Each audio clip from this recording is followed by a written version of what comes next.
Wanafunzi kutoka jamii ya Mulembe hii leo katika chuo kikuu cha Kibabii wamekusanyika katika kushiriki mchezo wa soka.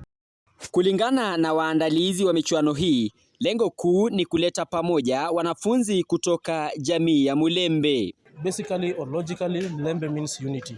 Our aim was to bring together all Luhya students so that we can find the unity that we have been calling for over the years. The tournament has been planned purposely to achieve the unification of the Mulembe region.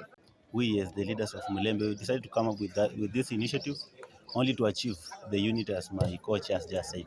Viongozi hawa wameahidi kuandaa mengi kwani huu ni mwanzo tu. And this is not the only tournament we are having. There are very many good things coming and we are planning to make sure that the Mulembe people speak in one voice for the betterment of the generations to. We are planning for good things for our people. And this is just the beginning.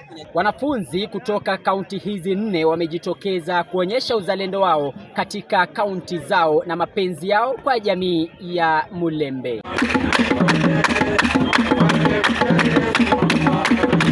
Kwenye michuano hii, timu ya Busia ilipata ushindi kupitia mikwaju ya penalti dhidi ya wana Trans Nzoia.